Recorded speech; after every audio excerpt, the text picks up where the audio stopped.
Allahumma watta haron de fuɗɗorde yewtude inde Allah o fawɗo en wajimbinɗo en waɗi obligatoire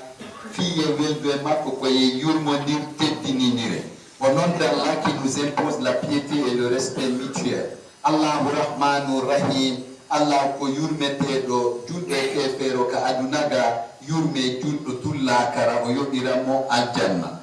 Allah est le miséricordieux, le très miséricordieux.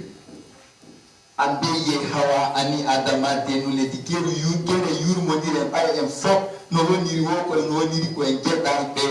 baba adama e yumma hawa dum gina leddi ala ka Allah do kanko ala ko woni gido makko ko huudo ko wi ko ona adamo aljanna son tigi woni jeya be leño rombo sari ko bonko ko yite marani. اليوم أترك الخطبة محدثة عنك أنت الخيمي وأنت الخيمية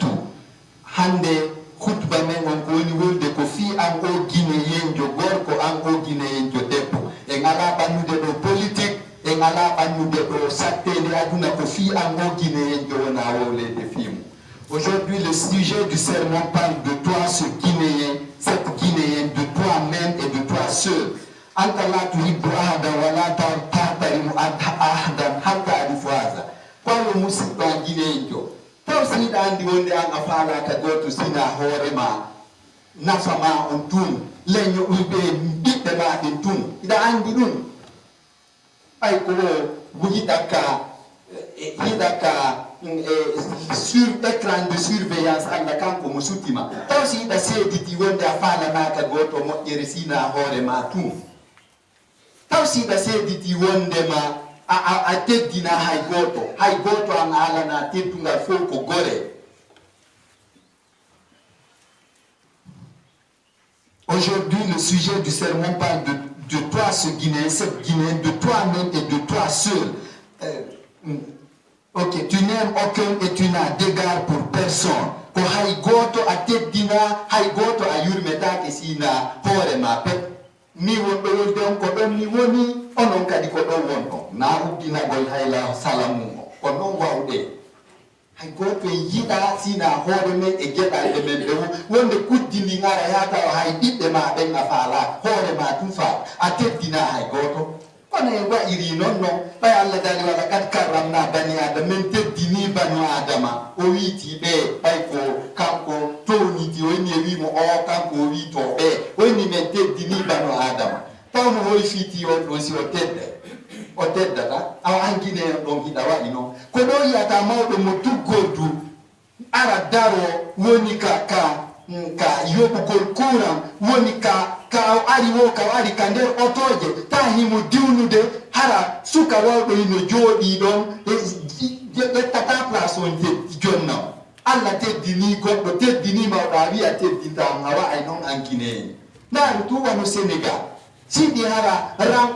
on tigi suka dallino subaka si mawɗo hewti hara hewti kanko ka o naata mo andi si o naatali joni ko be janngo ma faɗɗi janngo immoto accana mawɗo on an wiɗa anda ɗum an a haajaka an o Guinéen a teddina goto a yurmina goto iɗa wawde noon mon frère min mi hina e wolu hande e wolata fi politique e wolata fi ko aduna satti ni e ni ko fi an o Guinéen jo mo yurmetake goto teddina goto wonde wolu. Tu n'aimes aucun et tu n'as d'égard pour personne. قال صلى الله عليه وسلم نرى ماكي لا راحة قلب لمجتمع لا يحترم فيه الصغير الكبير ولا الكبير يرهم الصغير. محمد صلى الله عليه وسلم ماكي ووتا تاب سب أتبرن وناي الليدي توتا توسوكو تدين تا مولو يرمين تا توسوكو أنا نونكو بوندي won khabon bore rafa acce welde won khawon bore binja acce teddinindire ɓay en ala leydi goo si hina ɗo kono wa'iriɓe ɗo en sonji hoore men sen yurmodiraɗe en teddinindiraɗe sen teddini hoore men en yurmini hoore men Allah yurminay onni irhamu man fil ardi yarhamukum man fis samai onni min omo min installé ɗo bureau mum on ka kammo so yurmodiri ley ton tummi yurminay on sayi o yurmodiraɗe tummi frappayo il mo frappe de wallahi mo frappe de ba mo Guinée kam ko do man salu man sa ko on habitude lambe the king's king mangera mange ko on habitude ate dina goto afala na ka goto moje hay goto ko nan tun kawtal ma sowti musibe ma bibbe makko kieduno do nana on do mo mayi ko do non tu wala tama tasi da weldi Allah. Le prophète sallallahu alayhi wa sallam a dit aucune société n'aura la paix du cœur si le petit ne respecte pas le doyen et ce doyen n'a pas pitié du petit. Anye hina nyonna, anye nyompunya, yididiren tebdi mindiren, faishun fil bishati na ishuhu. Kongunda banka la de wurude, mobe ino fapu de mowari wo. Mobe ndondundun ara, nyaka sarire nde ngayiri di ara, e buton di nyaka ndondundun, konon felbe. C'est la vie dans la jeune. Wazalu itatu minal azabi. Ani ndir gono wada konna gufala na ka go mo ere dum ko godum e lette go alla yi letta yon tigide dum do hino tawaemu parce que tant que mimi do yi kari jo o hetti ni mo hetti min hara ila monanim on andi donc min la ngender lette tum kanko nyama ina mahal makko o de walo dano prempumo min hara la nyami bifte ka honto desidi kono Mimi tako mi han fidu fadu me tu minande la mari insomnie hande ça ne va pas tension ngon jari mon frère habidu de alla tension mun jipoto ay bay palpitation fitdo ma lanna ma yora ken wasikari ala ko nyama ma anya parce que da monani mo Allah e balletu go enen non gine en go non wo goto fa la ka oy hay goto mi jette dore non halfino lanka gigol wona onen ko confida ko subondirbe kala ko wowla dalan kon habito ka kawde parce que mi wawi wa tene fop ko ton mi wankinoyta gido ala gine hina ka diwo wowle a ko don no woni mural ko don non habi detengal wona yo wowle ko en fam wonde may de moddi ko en say kube ko en moddube tun en ko en say nous sommes fidèles et la haine est un châtiment. ليكون سكان الجنة في رفاهة ينزع الله الخل من صدورهم ويكونوا إخوانا متحابين. الله دالي wo hollugol en wonde monanagol goɗɗo ko lette nde monada yimɓe ɓen aljanna o ittay kala nawligu jalousie hen konnago ka ɓerɗe natoɓe aljanna ɓen fiyo ɓe ɓuttinto ɓay si ɓe yiito goɗɗo go mo ɓe yiɗano ɓe moɓɓe ɓe lettoto fi fus aray ɗon ko inna wala hawfugalen wala hum yazanuna ɓe huloyta toon ɓe stress soyta ko ɓe anata ɓe mapota ko ɓe sunata ko garay ko naali gonga a o holli e wonde makko e lette wonde si tawi woni en jaɓani ko Allah faala ko wona Allah dali wa kazalika naj'alu rizqa ala allazina la yu'minuna woko kam wonana gol goɗɗo ne lettirta ɓe gonɗina Allah ɓen hala on tigi heɓi probléme ala la programme petignela mara giri mukkanama no one can change God's program, brothers and sisters. Goto wata change programme Allah sa yi Paul no hetti tertomo a ɓonnon Allah waɗiri o tefa woni kadi yarzuku man yashau bi khayri hisabi woko ko alda e calcul ko sans calcul okkortal moƴƴere mo faala o ɗum cela ne veut pas dire on tigi ko naatowo aljanna kono so faalanama goɗɗo moƴƴere ɗum o calculata simi okkori o est ce que o moƴƴe kam o haajaɗo accu jaɓa kodduru e Allah o. Pour que les locataires du paradis soient dans le confort, Allah sortira toute haine de leur cœur et ils deviendront des frères qui s'aiment.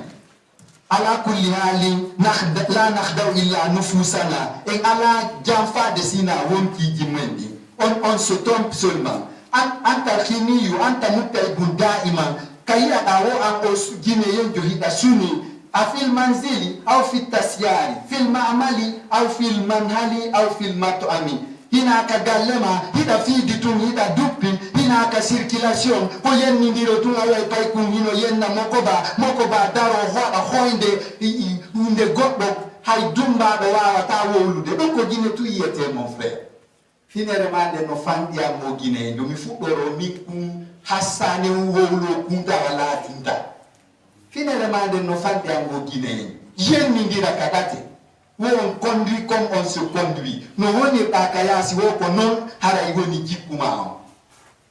L'homme est toujours ambassadeur de sa famille. Ça la holi jiku no wa iwo andu ko non ne iranona. Sa wi ko angal ne dial tintinda andi mawbe ma ne anama ma ne eno saltane al.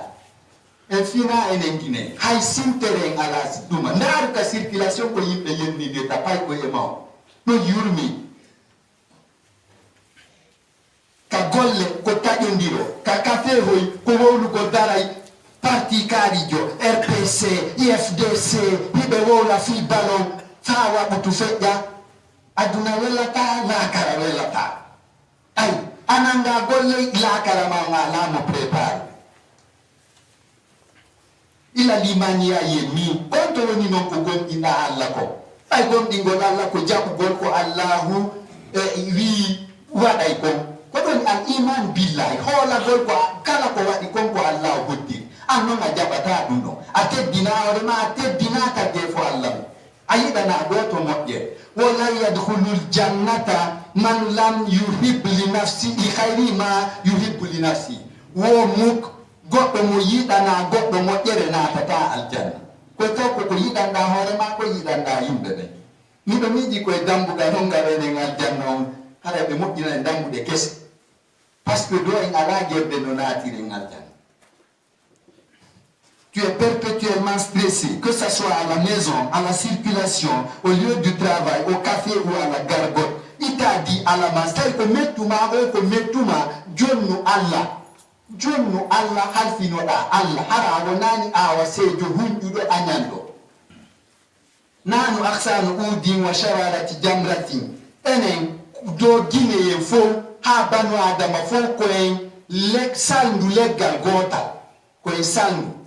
ko ndun salndu yiliti koye leggal gotal o wiyeteɗo yummame wiyete ko guine ko ɗon salndu men ndu wiliti koyen fettere wolongere wotere sa huɓɓi yiite a sorti ɗo wolongere andu nden fettere ɗo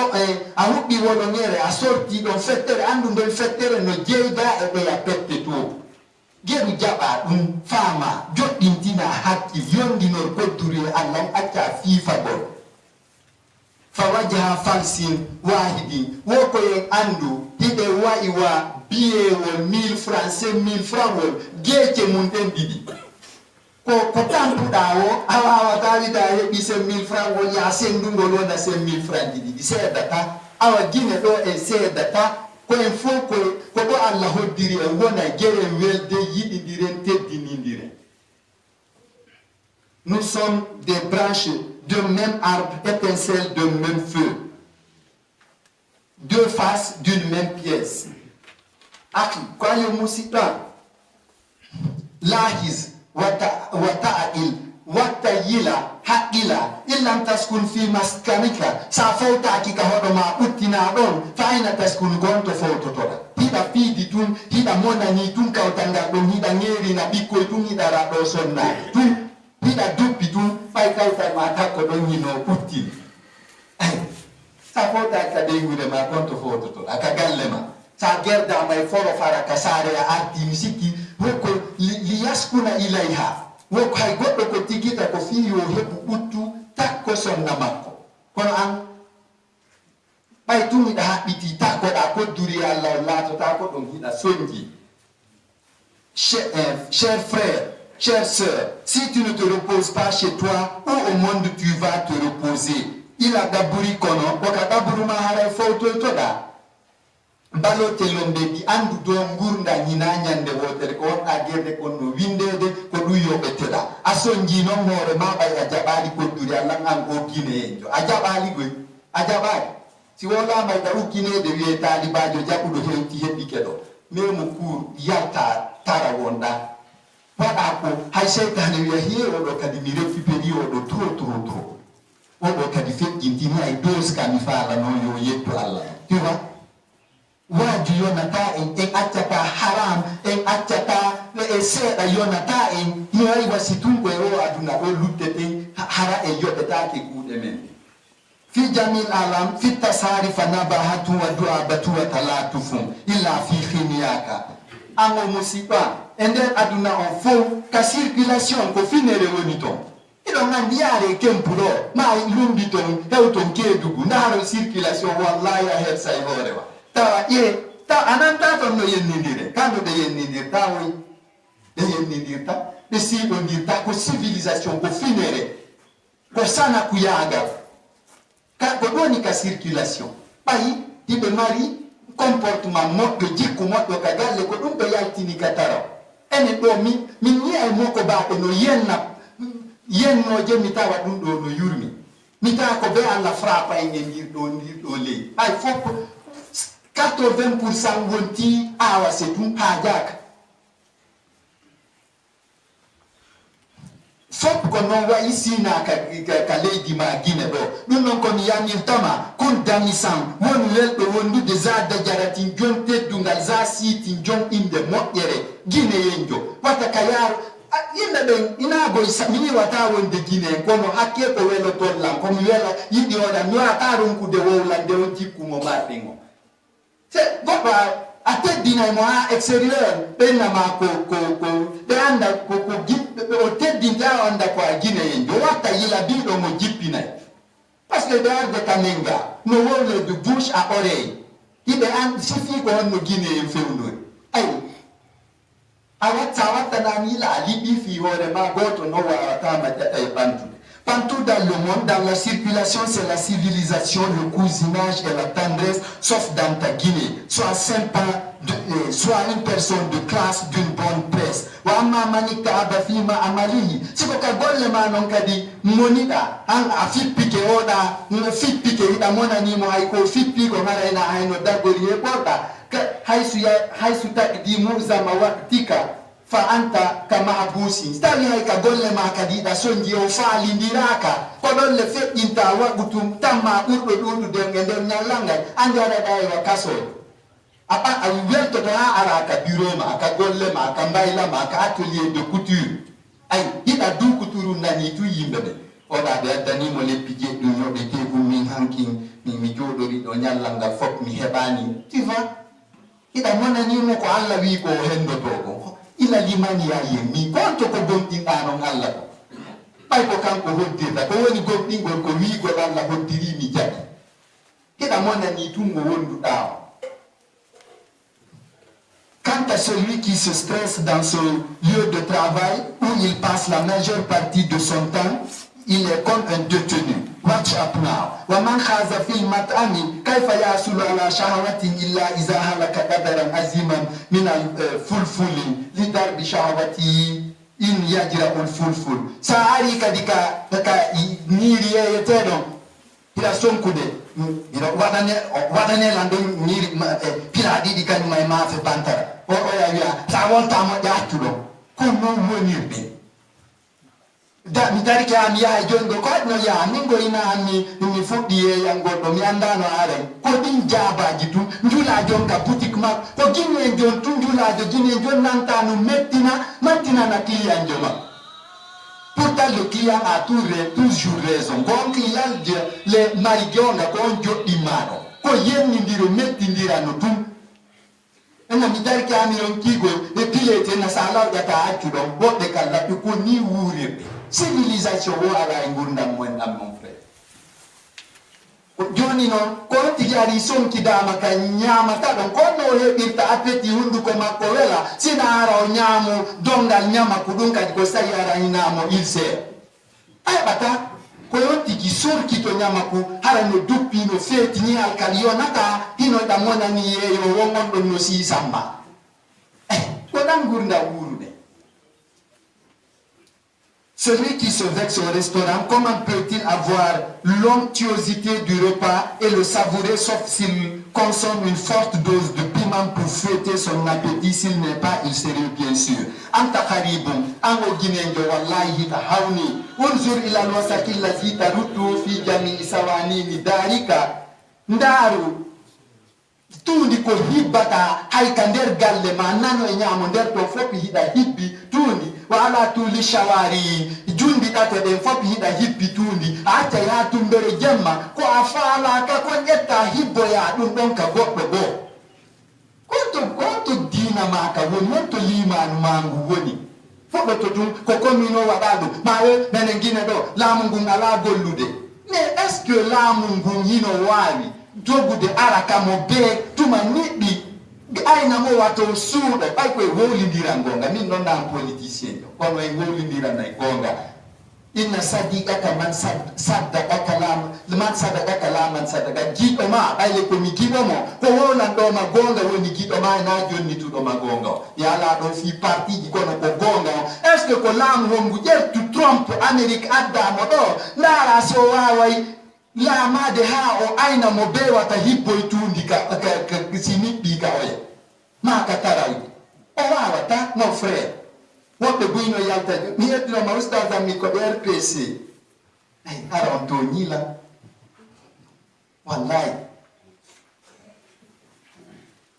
ahlaku na tusɗituna jikkuji men kanuɗi ɗi lanni bonnude inde men guine min mi yaltu extérieur ndara si tawi a heɓay considération si a wiyama ko a guinéen goto considére kam hay goto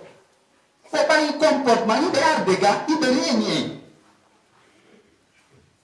Tu es bizarre. Regarde les saletés que tu verses dans tous les compartiments de ta concession et le long des rues. Nos compartiments nous rabaissent. On ne peut plus tomber plus bas. On ne peut tomber plus bas. Man lam yaknis amama badi fa kayfa yajidu sihatan jismiyatan ruhiyatan hatta turja tanmiyatuhu al-ijtimaiya. Jonno mo fitta yeso dambugal mungal. Kono heɓirta cellal ɓandu e cellal hakkil hatan ine wondema o wonay sabu jama makko ɓanto hay fittugol kama a wawayi ko honno wallirta leydi ma de ndin ɗon heɓe honno sellirta ɓenni aqlu salimun fi jismin salimin hakkil tabiti wo e nder ɓandu sellul siɗa tuni a sellata dewal ma jaɓetaki e lettre ko ɗum ɗo wondude. Celui qui ne balaye pas devant sa porte, comment pourra-t-il avoir une santé biologique et spirituelle jusqu'à espérer son épanouissement sociétal? Dans la mesure où un esprit sain n'est qu'un corps sain. ومن هو إنين لنفس الغزرات منه كيف تقبل عبادته سالي نون غوɗɗo wawali ittude tundi ndin o pottinandi e makko kono dewal makko ngal jaɓirte isillahu tahiru wala yaqbalu illa tahira ɓayrale allah ko laaɓuɗo o jaɓata sina ko laaɓi ko dewal ma ngal kadi jaɓetake hiɗa soñji kawtal ma soñjuɗo kawtal mum wo sonɗo yafanaki mo siɗo rewa allah ha konde tuma o natata aljanna no niɓɓude tum ƴetta salteji ɗi ya hibboya ka goɗɗo goo ma daroɗa ka galle ma bugoroɗa tundiji ɗin ka goɗɗo ko si on yarlanakima dewal ma hay gotal jaɓetaki. Islam fenteñinara l'islam ko laaɓal woni l'islam ko ɗum woni gomɗingol ay natugol ka parti allah wa kayfa turja musamahatuhu lmuwatiniya fi bina il balad o mo fittaɗi suudu mum joni allah jaɓantamo dewal makko ngal ko honno kadi tan inorte o contribue ay o ittay goɗɗum go kadi kankadi o ukkita e nder darnugol leydi makko ni hay ka makko o wawani fittude. Celui qui est incapable de se débarrasser des saletés, comment sa dévotion sera agréée lorsqu'Allah est pur et n'agrée que ce qui est pur? Comment espérer sa contribution à l'édification du pays? Kayfa tuqbalu ibadatu muzil jari ko honno dewal tampinɗo kawtal mum jaɓirde allah daali jaɓata woɓay o fuɗɗaki toñude o toñata goɗɗo o soñjuɗo kawtal jomum on o ronka jingande on ɗon ko jingiranta on ɗon ko jaɓugol baraji soñjuɗo on o jonna soñjaɗo on on tigi wona bolokolo les mains vides on tigi sikka ari no golli ga tawa golla ɓenni laysal biru an tuwallu wujuhakum wodeyna fiiɗen juulude tun sendata en yalla sendugol en kus allah en seedi e makko ronki en sunnoyde wo ko sen jokki kala ko faaɗa kon accen kala ko o ani ko. Comment sera agréée la dévotion de celui qui peine son voisin? Doko boreya hakke mufande haqqe wondigal be moƴƴa kori janto reno e o jikkuma mo wonta ورثت عاصمة جوهر الساحل الأفريقي وسيرتها إبراهيم مساحلي أما وندو كوناكري ما يهو كوناكري سونو أروني موبي ما بين ساري ويتونان دي كو كانجي وني كانجي أفريقيا تلندو فو حكي كون دي لابونو إندي فوتي. Tu as hérité d'une capitale jadis la perle de la côte d'Afrique et tu l'as transformée en une merde de la côte d'Afrique. Saya kafisa maloyaji. Fono arde yida ene yida kona. Kokona kriyarota. Wallahi. Nila njawi oto talibajwang. O atnani tumbere tarawon tundi. Taiko do woni rompoingo. Kwani no woni rompoingo. Ina no arde kame. Peyi adun don pe hota. Ani den hersi. Si eu tile no kugo dimo yotau komai denden urani mo hersu gongol. Ama tangi de goto ko wada woni wada anka diwa I golle ma de duwa da wadu dede. Wadu den jokka ko duwa da wadu de kon. Mais c'est formidable. No hulbini cembe den fo woni lola woni ko nakri woni beila ko am o gine yen jo hadi ngurndam ma da wela. Pape la ta dum ahada wata to ni haybe goto. Ko an woni bonnande en aduna man ko min woni bonnande en aduna men. Tu as hérité d'une capitale jadis la perle de la côte d'Afrique et tu l'as transformée en une merde de la côte d'Afrique. Wajataha mir'ata wa taraktaha mamatan. Ataw no sare kona kirinde dum no ko mi ya ho tongo ay mi ya ndi yang muntu mi liba do ko ina gol ko to bo fie kiso so de e kabele. Inga tine ko na yan tun ninde to ni anta mili bay mbusu ndiyan kun kamiendi kay di mi morla tu mili ba kamiendi e mi tunni no yi mi wadal ko mi duwa wadde ko mi erroni sare capital on kona krita ko ndarorgal joni en acci do wata buru wa kamaya te hakke ko tawata kona kri ronka yo la dunia nya ya na Allah aduna on hino suti e tembe be foko yupiti be e ko won en gerde kon. Tu l'as trouvé miroir et tu l'as laissé mouroir. Kullu minna yahduru mudunana yuwasiqu wa yazhabu aw yaqtunu. Mo bene ya haikachae otunni nade o hodaton ma o hoda kono akidon ko tuni kon. Nuno ko fopi den fellindiri ali ay lan no jonge kona krikori no yaji Dakar goy. Dakar yaja kono la di post na yen nato e politique telengon on sengo jikku men on ko fere jogo ne woni wadde dum don hore men ayna Macky Sall ma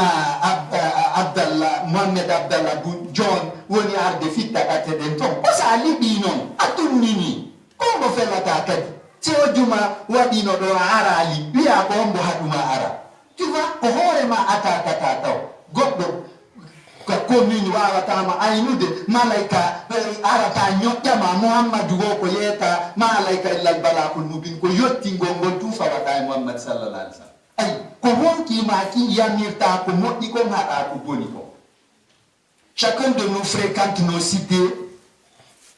les salit où va, où il réside. Tu me parleras de démographie et Dakar et sa grande démographie. Warasta balada mustaqillan bidami aslafika aroni gine do leydi rindi nirandi ƴiƴam mawɓe maɗen an o gine yenjo almuttahidina ɓen harino fotti hino tamodiri wa nakastaddir al ijtimaiya an non jokkodiral ngal fo a ari a taƴi ɗum ɗon kala mo jeeyaka e ko faalaɗa kon an on ɗon gon arda allazina sajuhu dahina oɗin concino wondigal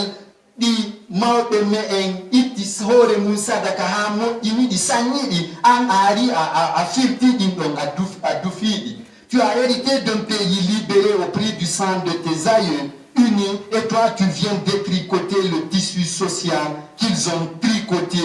dans l'abnégation. Alyawma natahasadu mutaqatilina hande hiɓe hiɓe añidiri ha joni hiɓe warindirde kala mo wona ko wonaɗe ko faalaɗa kon an on ɗon ko wareteɗo mo Allah ko ɗum daali afa kullama jaakum rasulun bima la tawa anfusukum istakbartum fa fariqan kazabtum wa fariqan taqtulun wotuma wo onon sari ari tawi welata wonkiji mon ɗi ɓayina pagayi on mawnintinto wiyon on ƴettata ɗum ɗo fetti groupe go on warino woɓɓe go on fennino woɓɓe go ɓe wadde donc ɗon fewdorde yiɓe warindirde hakkunde men ga fi ko Allah nawonana fi piiji feƴƴoji.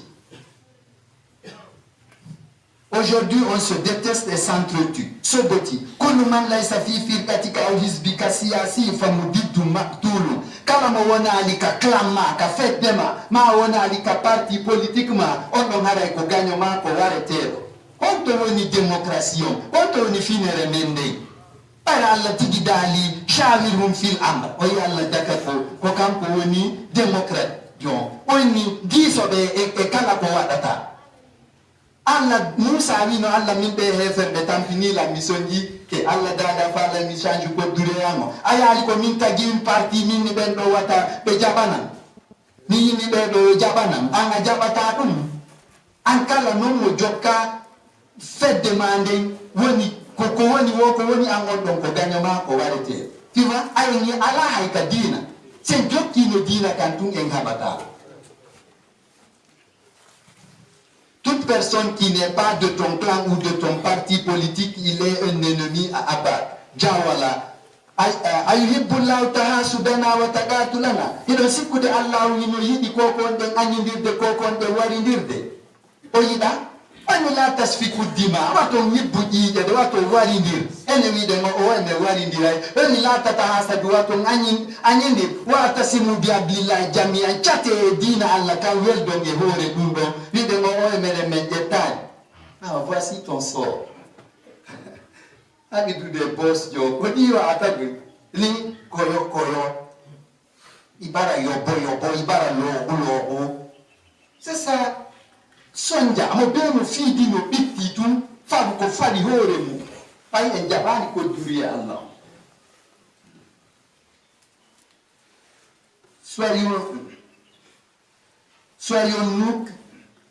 Croyons-nous que Dieu aime ceux qu'on se déteste et s'entretue.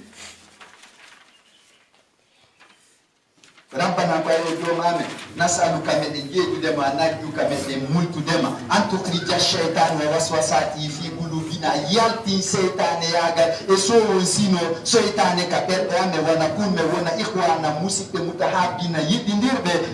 banina baladina darniroɓe leydi amen ndin bitta wakkude hoore meɗen tamodiri bi qudratika ya arhamar rahimin ya rabbal alamin.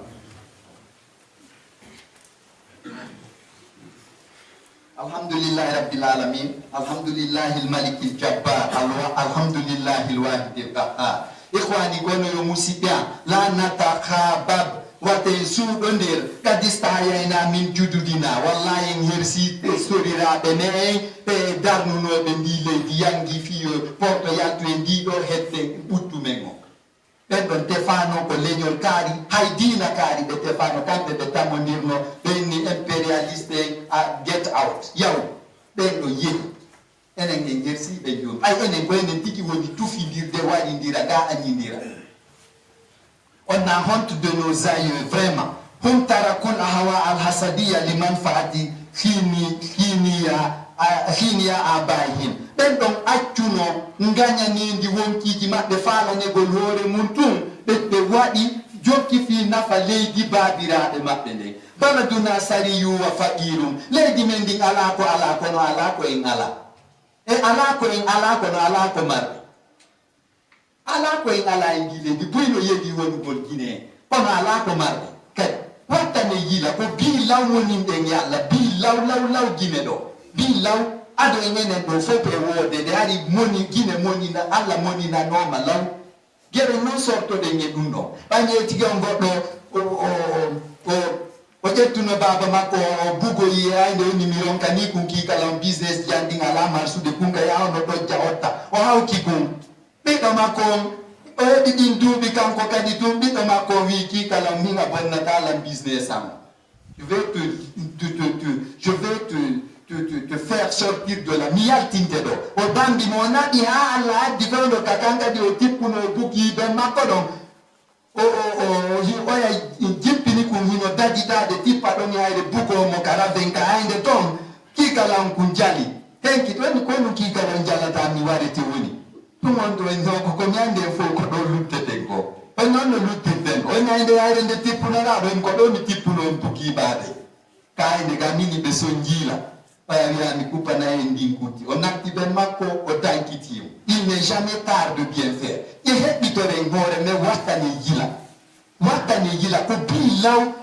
On a une préfecture, il n'a pas fourré, il n'a pas fourré,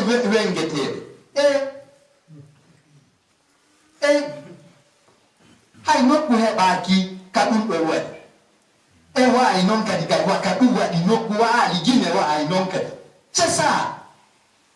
aysa ari ɗo a ronkay no guerda fiyo leydi ndin hetto par ce que haɗa burlayi alayna allah no monani en min miɗo manditimen yaltinano ko école centre men jangal la wadde 5e année ɓe saffirno men forcé ha ka permanence mais yaltiti seeɗade maaya comme pay ko mi yifureji ɗiɗi no wenga ka teli o ley ton telen ka duwano wonirno ton ko to wengno wiwo hina kadi ya wullu sina ɗum baba ma naɓama wona ray ko an kaɗɗa weltani ɓe wallahi ne ɗi ko moninɗen al fuɗɗiɗen moninde al ɗiɗi wallahi toutes les préfectures de la Guinée ɗiɗi naɓan Conakry panda pandede kañum fayñanen e yiitani ɗum ɗo ɗon sikkude allah no welti ɗum allah weltaki ɗum mais ɗinini ko fuɗɗiɗen moninde allah hari buy ene woodaka onon ɗi colli buyno yeesan ɗo non hari on woodaka mi hetto on ko reeni ɗe wo en fanɗin sina ɗum tikkere allah nden nde piitote men ɓuri ni wonen déboussolé ronken andude ko wonɗe guerde. Eux avaient abandonné les vœux égoïstes au profit de la Guinée de leurs ancêtres. Quel pays riche mais pauvre. Ani komi fala wowlande on fii ko honɓe noyi waɗuno ɗum ɓe fottani ɓe ronki añidirde ko Samori Touré e Zogbele Mutobba e Dina Salifu e Alpha Yaya en e wawɓe noon ɓay mi wata fof sifade ɗo hina e conférence woni koye futba ɓeɗo fof ɓe hawta leñol kono ɓe fof maɓɓe ɓe tamodirno ɓeyni gueren porto yalta sen fottanali porto yaltata oyi ɓe raɗiɓe enen noon hiɗe joɗɗo e ñeɓu ko fof pirata kon fiyo hendo enen en artawi hino ɗuuɓi jip indépendance o kono ronku mo jeerude hakke añidirgol hakke par ce que tant que en taskaki min on koye waɗu passé ko feɗɗi ko rétroviseur waaji to ɗen fii ko fewndi kon préparano ɗen ko arata kon ɗen monini mawɓe men buyno monini allah hiɗen tawtude ɗum ɗon ha gaynen ɓeyditen ɗon enen kadi aray donc leydi ndi woni engouffré aray en lutti.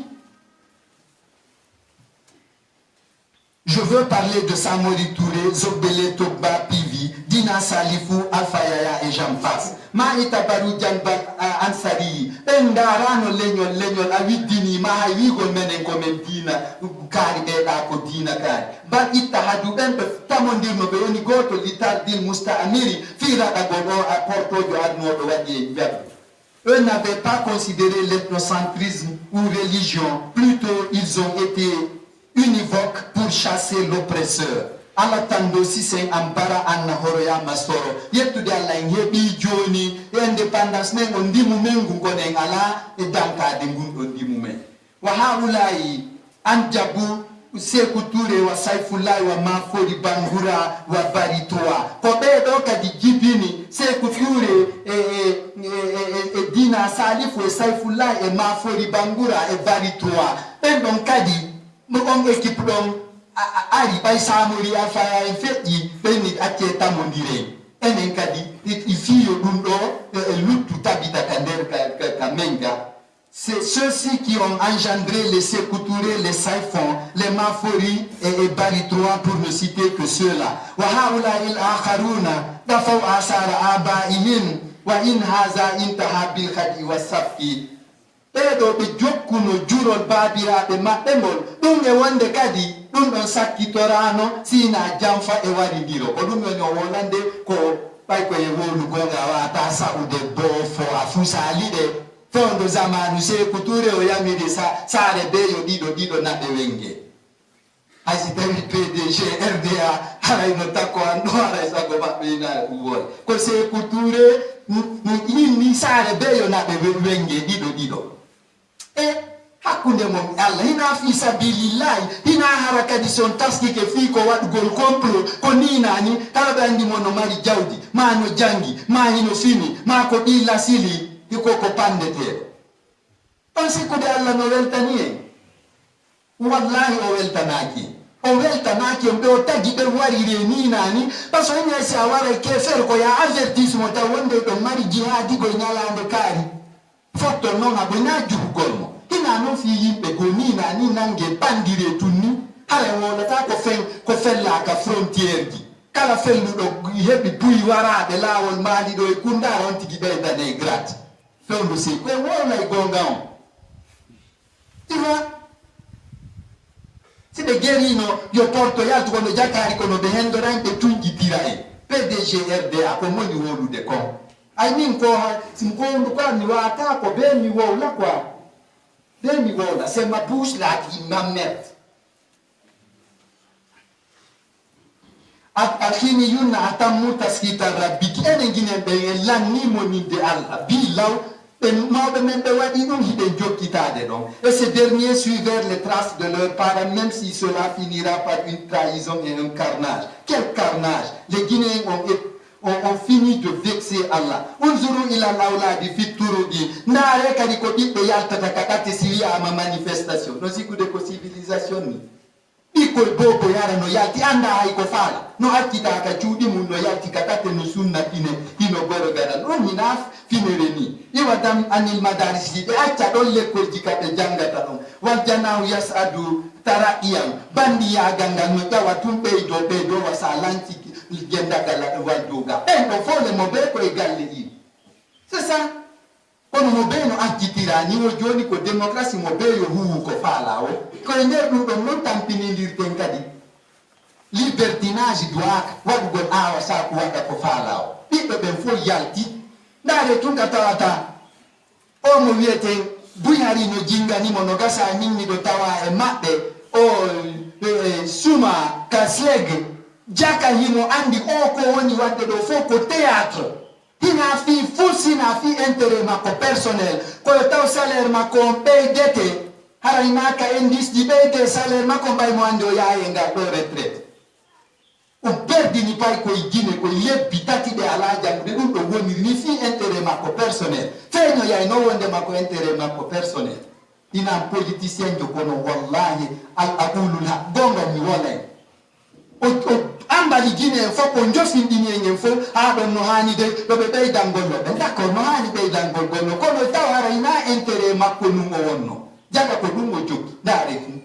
mo be en ko hore mun tu fala ko pay ko lebbitat non sikku de nyoti to ton lebbitat perdudi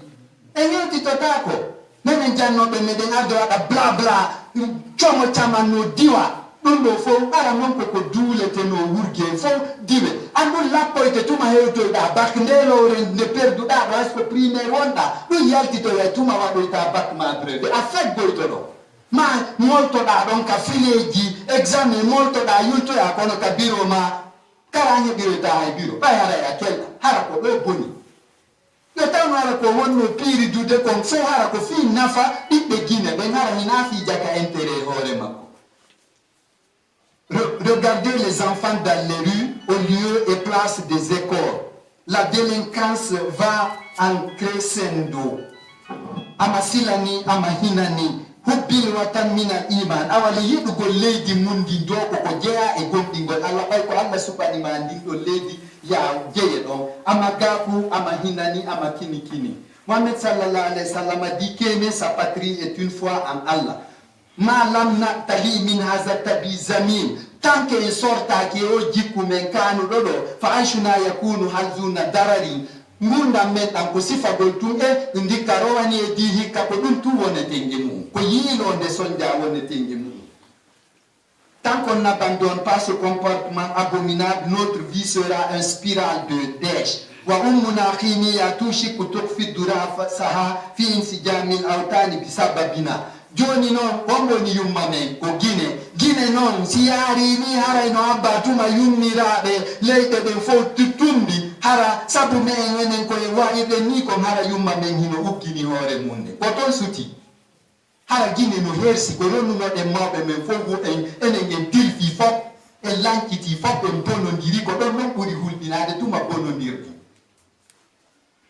Notre maman, la Guinée, risque de baisser sa tête au concert des nations à cause de nos erreurs. C'est dommage. ana la ahakidu wala ahatakiru ahada mi wowliranale ɗo fiila yawi goɗɗo mami ɗo monani goɗɗo bal kawni qaida dini wa waizan nabbani anna sumtila kana jurman wa istiqala ma'a mi aña goto mi yawaki goto e mo'on kono ko onon wonɗon sabu ko Allah woni sabu yo wi'a yo mi daro yeeso ɗo ɓayni ɓura on lasilanka ko e ngari e jonci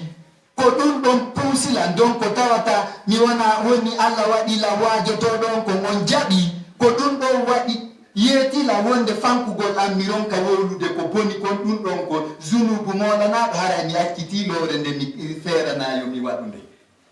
fata attulum haray ɗum ɗon mi seri ndike mi wali ko golle ko Allah yamiri flanko. Moi, je ne déteste personne et ne fustige aucun. Plutôt, c'est ma qualité de prêcheur et leader religieux qui m'alerte que mon silence serait un péché et en même temps une démission. C'est rester à rade. Lisa abki basi mutazalliman ala mafua dil mukattali. Koduwa isimi do wullita de sonja bernde am barminande den no gine wadiri ni. Kam min sulubin hadasa. Wini ko labi jelu pande zonji. C'est pour cela que je crie ma stress en me plaignant de la douleur de mon cœur meurtri. Combien de pendaisons a eu lieu dans ce pays, mes frères, mes sœurs? Nakziful nafidul wakta fanaktaid en perde yonitan tamondiren ko dum don moti en perde yonitan en fodi to kala chomo chama konne ko wel dem tamondiren si kamengine kutte. Nous perdons du temps, vivons en communion. Wabizana kunu mutoharina. Ko sentamo ndiritum e weldi alla laɓɓinta ɓerɗe men ɗen. C'est à travers l'union qu'on sera immaculé. Famasahatu gamati hubbi lakum turjiuni ila fasli illatina. Ko hakke ko dole giggol angol ko mi yiɗi on pontiɗi ko ɗum woni la puusude wirtugol ɗi ellaji men mi fuɗɗora hoore am. C'est la densité de la taille de l'amour que j'ai pour vous qui me pousse à dénoncer nos mots. Laysa li baladun illa hiniyana. Min mi ala gileydi sina gine men ɗo ndi mi mantora. Wala mo watinuna siwakum. Min mi ala musidɓe sihina onon ɗo. Je n'ai pas de patrie outre que notre Guinée, non plus de compatriotes outre que vous. Alubedu manye on fogi ɗo welalam. I love every one of you. Ma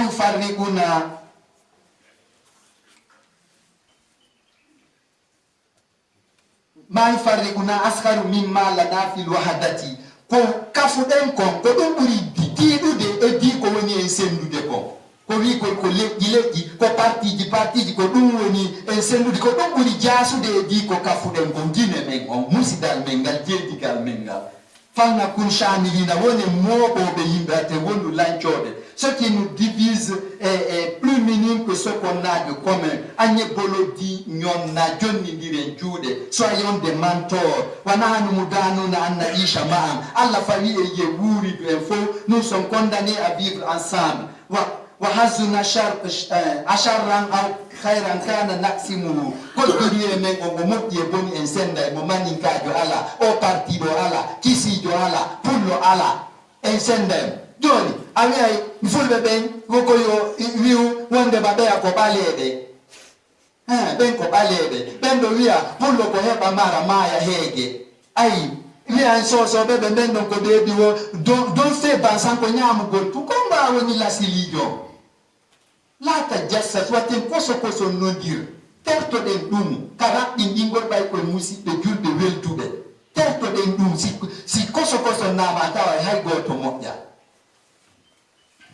Nous sommes condamnés à vivre ensemble et notre destin festif à arroser, qu'il soit ou stress à déplorer, on le partagera. Ama bayana hula na Ebola. Ebola humpitali wonde makoyene ngauti ko duruye.